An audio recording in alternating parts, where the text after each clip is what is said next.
Yes, Trent, we are here. It's all come down to this. Enough of the upper bracket shenanigans. It's the lower bracket. It's best of one's elimination, in fact, away. So that does set them up for a little bit of a double. Oh, he's got friends here with all these creeps, more battery salt and cogs. And some trouble. Saberlight trying to get a little bit away from him, but the damage already coming out from that clock, and Raven moving into position. Saberlight dropping lower and lower, the Lucent Beam. And DJ drawing first blood. Of course, following a Clockwork all game is always going to be good too. As you can see, Bryle still not level 6. They want to put some pressure on. Jump in right away, only level 5 right now on Bryle, but they move in with the Nature's Attendants to heal him back up. So Bryle will live through that. Not so lucky as DJ. Good rotation. A couple of heroes rotate bottom. Dubu wanting to get active, and DJ is going to be there to break the smoke. The cogs down, Moon hoping to break this, but of course, the Clockwork versus Shaker dynamic, but he's able to get that fissure block off. Moon Meander moves over, and Saberlight trying to play cleanup as DJ going to take him for a little bit of walk. This space created, but in the end, he will fall. Absolutely. Top lane, Bryle. Yeah, this should be a really easy setup. And there's the pull-in. They've got him caught for the moment. Gonna pop ulti from Saberlight as the chase down comes. And yeah, there was just absolutely nothing Death could do as soon as Bryle was there. Also, on the other side, find themselves one kill, pulling back onto Moon. Look at this, FNATIC making the moves that they need to as they find 2 in return. So in towards mid they go yet again, onto Saberlight, the pullback, the rundown. Do they have enough though? Doesn't look like it, but the Clockwork hook shot in afterwards. They got Moon Meander locked down and killed. Last time Saberlight gave up his life, this time they turned around and take down Moon instead. One thing that I really like is that FNATIC aren't panicking about the Legion commander. Because sometimes you'll see a Legion who just like starts hunting and smoking and everything, but like why? You know what I mean? I feel like Death's just having a free game. Yeah, it sure died the one time, but it's all right. Oh my god, is DJ gonna get away yet again? Bryle pops it, the Earthshaker Fissure comes out, tries to bring him down. DJ ends up falling in the end, but they kill off the Storm. What a cost! Echo Slam afterwards, trying to find something right now for Undying. Can they get any more? Juan backs away, but there's the duel gonna connect now onto Saberlight, and with Raven moving in, it's gonna be another one biting the dust. Undying lose 2 in exchange for 2, but it's much bigger with the mid and off lane going down. And look at this. Wants the first duel win of the game. Saberlight, gets caught off in the trees. Not often you get the Night Stalker at night. But when you have that clock vision and initiation, it's easy as pie. You're supposed to have this edge over your opponent. Oh, it jabs. He's hunting. He's looking. Ward behind. Oh, they got him off in the trees. FNATIC, they find themselves a target. Echo just to try and escape, and they won't be able to. Now Bryle looking to try and turn onto this, but another call's pushback. The fissure onto Luna, getting a little bit of separation. And Jab still back here. Might have gone a bit too far finally, but the rest of FNATIC is moving in as well. They jump forward, find the kill onto Moon, trying to get that finish. DJ jumps in, but Chuan right on top of him as well. The jump from Death turns to the kill. Saberlight wants to clean up, but do they have anything left in the tank? Chuan gets the TP away. Raven, BKB, TP's out. A good escape from FNATIC. Clean up there, Death, blinking 1, gets out. Gotta be careful here, FNATIC, as they smoke into this. And Dubu, they need some auto here. They're gonna break it immediately onto Dubu. Let him go. Ends up dying, but the hook shot looking forward for more. Saberlight, he's also caught. Has to back out of there. He's dropping down lower and lower. And Undying, they wanted to hit that timing and take the fight, but they were already too dead. Push him out on the ice flow to save the rest of the village. But in this case, DJ, he just says no. He's gonna hook shot way into that back line and keep that fight going. Get that +1 kill. Now looking for more. So many times, how many moments have we seen a Naga song in the Roche pit? Have to be careful about this opening. No Blink Dagger yet done on Shaker. This is the scariest time at this point in the game for Undying if they give up this Aegis for nothing. But you can see FNATIC respecting it. Jump forward though! They find one again. It's Dubu. Song immediately afterwards. Thinking about jumping. They want to get the vision. Moon can get her right on top. And with the silence afterwards, do they have enough for the fight? The fissure comes out, connecting onto 2, trying to find more, but Raven walks up the high ground. Look at that, moving on. They do so much damage, but is it going to be enough? DJ on top and catching 2 in the cogs. They bit off more that they could chew, and Chuan was happy to give it to him afterwards. As Bryle does a little ring around the rosy, tries to TP out, and zigged when they should have zagged. FNATIC not quite able to catch him. And with this, no Naga song, and FNATIC in the pit. It should be first Aegis of the game and a 4,000 gold lead right now for FNATIC. gotta be a timing, right? They just got the BKB on the Storm. Mumiander wants to use this big blink. Only level 10, but has the 4 points in the Aftershock. Has to be careful. They have that ward up on the high ground. Gonna pop it right at the start. Jump now onto Raven. Can they get there in time for the press the attack? No, nothing. Chase down, maybe looking for round 2 now. Jewett pulls back on a Ryle. They caught him. The echo connects on to 3. But where's the damage? It was the song. The timing. Oh, that was not how it was supposed to go for Undying. And now Dubu gonna get dueled. The Fissure to separate. But the range is more than enough as they take down that Enchantress. Jewett goes in for more. And now the control's done on a boat. Buyback. Can they kill off this Void Spirit? But there's the press the attack to keep him alive. And now it comes out for round 3 again. Raven will not be denied. Oh, unbelievable. 18-7 and a 9,000 gold lead in FNATIC. I don't know if they're leaving. Tomato's just heading out of there. He knows right now, right? Oh, he actually finds DJ. Able to catch there. Yeah, back goes in the down. base. Ryle looking for more. And that's another kill as they do bring down DJ.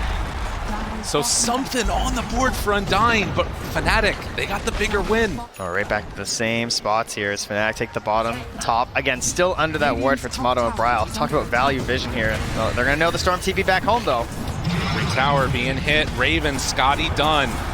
And Tomato hoping to stop this, but the jump in from downtown wants to find 1 kill. Can they get Raven? Hanging on to that BKB, no fears. That shard there. Death is there also, has that press the attack ready at a moment's notice. They jump again, but can they find the kill? The taunt afterwards on to Moon. The captain is going to be found, but will he die? They have the song to separate it a little bit, getting Moonmeander out of there, but they've already lost Bryle. I don't know if it's going to end up mattering. He wants to save his captain, but they can't save his life as Death comes in with 1 more press the attack. Racks falling in the mid lane. FNATIC, they won't be denied.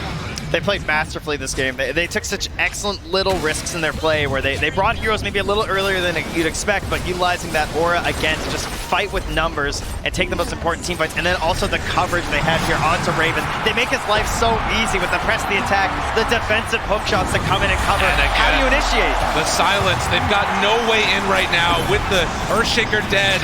They're ready to go for round 2. Look at this. And FNATIC, they're playing so safe. They know the only way that things can get really bad is if they all get caught, but there's a way to catch one. Jabs, under control, Raven just gonna TP out.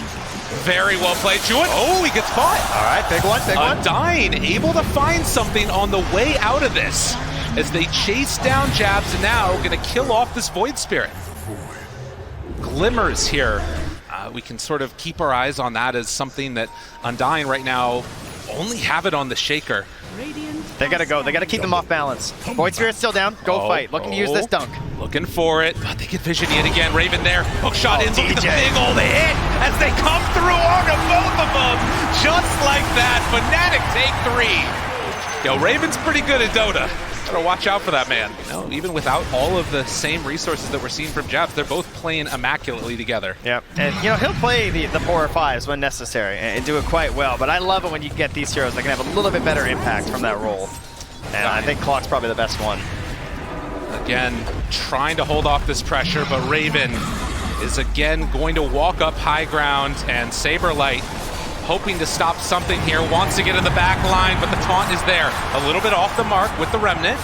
Raven still standing up front center, and it's gonna go down as they jump into the back line. Bryle wants to get this kill on this Legion Commander. A good jump to the other side afterwards, but Saberlight down low. Raven walking in right on top. They find him on the back line again. Moon caught, Moon killed, and GG is going to be called as FNATIC.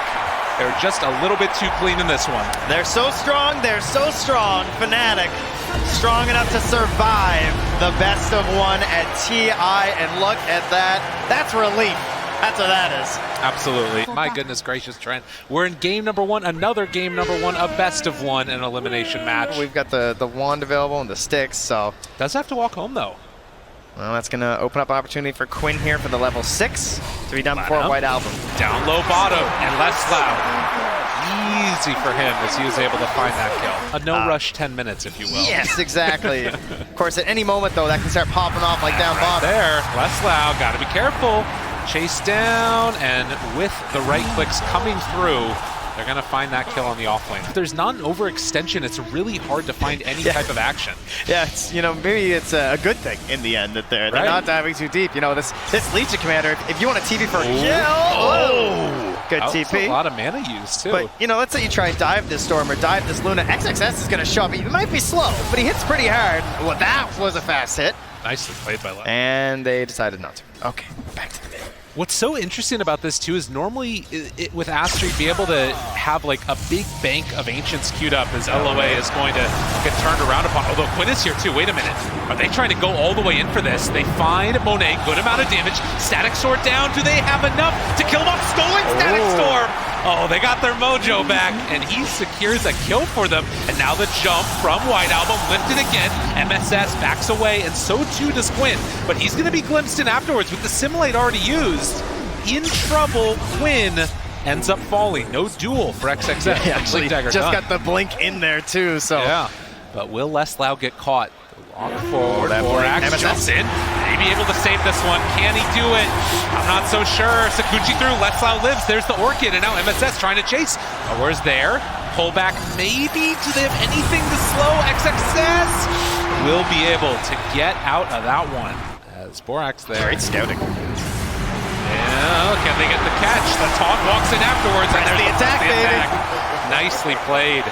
Dude, this is on a knife's edge right here. These fights are so interesting because we have so many great tools, and you know we have to be like keeping an eye on what's available in this deck of cards and in the stack and what's happening. We're throwing out Orchid cards. We're counting them with press the attack. Rubik's looking to go for the steal. Jump in. Legion's looking for duels. Should he get a kill? Yes, he will. But now White Album down low. The stun is there. Static Storm. Is it enough? A couple more hits and they find it. Yule Scepter afterward keeps Quinn alive. So a trade of 1-for-1, you'll take that every day of the week for Quincy Crew. 15-something. You know, this is relatively on the later end, but getting there eventually. Now they're going to find some kills to tune up the net worth. Those are the kills Quincy are looking for. That's what Aster wants. That was perfect. Maybe they haven't gotten any tier 2 towers yet off of these kills, but going in for the Roche is really going to help that. This is exactly what they were hoping to do on Aster. They're going to force the fight into that top lane. Still 2.5 minutes left on the Aegis for Monet. That's going to farm him towards the Scotty, and then they're looking for White Album to get that BKB. A death on White Album would definitely be a problem. XSS is going to have to make those big saving plays, but with the Blink and the BKB, expecting him to be there. Leslau's there, jump forward duel, couldn't get the BKB off. Static Storm, everything dropped. And with no buyback, there's no chance for Leslau to get back into this fight, but they're going to take it nonetheless. Shadow step in, we're on top of one. Quinn backs away, Borax still there. LOA thinking about walking in on this. He's not going to have a massive jump up in power anytime soon. Oh, and Monet jumped on. The rest of the team is there. Press the attack. Down to about half HP. The glimpse back afterwards. Quinn has to be careful. Jump in, wants to find him. They get there with the duel right away. Pawn comes out. Quinn down low. Quinn is dead. Monet also in some trouble. Borax. Static Storm here for coverage too. What else do they have after the fact? They should not fight this. So that is going to be Aegis down. Easily able to jump onto to LOA without much fear. I mean, Trent, I'm going to be honest, like, as we... Oh, wait a minute, Monet. Press the attack. Looking for more Quinn. Yule Scepter. Static Storm down, in trouble. And Quinn caught again. Ends up falling. XXS doing so much damage towards that Scotty next. There's going to be a window here where, like... Oh, wait a minute. Oh, that's a big kill. Yawer gonna be found and gonna be killed off. Just farming in the jungle, didn't know where to go and got bopped. So many times in the past year for Dota 2. Wait a minute. Is this a freebie? Lift up, jump in, White Album, what you doing? The team's coming though. I don't know about that one, but don't need wards to see up towards this high ground. They also see a very annoying Nature's Prophet on their bottom lane here too, so they're just going high ground. And this is going to be quick. Monet press the attack, the pull back in again, catches onto a creep actually, and now the lift up. So they will focus down these racks. Yeah, and all they can do is just take back the outpost and throw the treants at the high ground. Still no contest here from Quincy. They're going to let the racks fall. This is good, but the jump in afterwards, White Album forces out a bit of rotation, trying to cover his team's retreat. You can see that this is going to be the trade-off. They get the tier 3 tower bottom. And a lot of damage on the range racks, too. You're not wrong. Well, wait a minute, though. Wait a minute. The pullback. The The Haunt, it's down. Static Storm is there, and on the overline, they're able to find the Disruptor. Trying to bring down a couple of them. Monet, they're going to leave him alone. Very low HP. And White Album now turning on to LOA. There's the lift up. Leslau wants to find a kill. Turning now on to White Album, the back away. They have no detection. But Leslau TPing out of that one, and does look like he's going to complete it. The buyback from the Disruptor and the buyback from LOA. Potential there for not really a sneak, but it feels like at every stage, Quincy crew haven't been able to come in. Oh no. They went the quick pause fight. Yeah, they were ready. They were ready. Big play. Now that's a Dota classic. Yeah. They pause, you run at them. Continues to beat away at these Oh, wrecks. those creeps in the top lane, Leslau. They're also going in over there. The lift up now. Monet going to get time lapse and press the attack. They have a window. White Album jumps now onto the Rubik, able to get the silence and the kill. So 2 dead. They do a buyback on Rubik, but at the same time, and he's going top as well. Leslau, he's got the tower. I mean, Aster, they got their eyes on the prize. The pressure. They want to end this one now. Go for the tier 4 towers. You gotta fight him. Rubik, he's back into this one. Have Aster gone in a bit too deep? They need to commit now because they've already lost those other racks on the other side. The chase down, looking for a finish. XSS jumps in. The duel there. Onto Quinn, able to get him for the kill, but he has buyback. Buyback comes out for both of them. Chasing for more. Wanting to kill off that Luna. The jump forward, the finish. They take him down, and now killing off White Album. Have they been able to open this one up? It's very expensive, though, on the side of Quincy crew, and playing blind. They don't see anything ahead of them. Trying to do some vision and scouting with these Trants. Monet. All they can do is push the waves, right? That's their vision key right now, is trying to get bottom lane shoving in, top lane shoving in. They see that Storm is down there dealing with it. Press the attack now. That's the big haunt. Looking for more. What can they find? There's the jump in. The duel on the other side. Able to catch the Legion. Trying to blow up and they killed her. Dead for 2 minutes. And with that, Quincy crew, have they opened this game up? They buy back now on the Legion. White Album BKB, but the chase down is coming. Quincy crew streaming in. And White Album, where you going? As they run him down through the mid lane. Get the silence. Quincy They're dead crew. with no buyback. Unbelievable as they got their eyes set for these tier 4 towers. The emotions, they're just staring at each other. They're not sure what to do. The call's been made. They're running for the tier 4. Look at Yawar, he's ready. He knows he's hungry. He wants a win and to move on in TI. As the tier 4s will fall Aster. How quickly things fall apart. GG. Easy for Leslau. Unbelievable play on the Nature's Prophet to put the pressure when they're coming to your high ground. He's knocking to the back door, and they didn't know what to do. They panicked, and Quincy crew pulled an incredible fight to stave off. I mean, that game looked like they were in so much trouble. Unbelievable and heartbreak central for Aster. The game, they could feel it. It was right there. The pause happened, they got a kill, and afterwards it all slipped away from them, and Quincy crew are gonna move on at this TI. Unbelievable, unbelievable.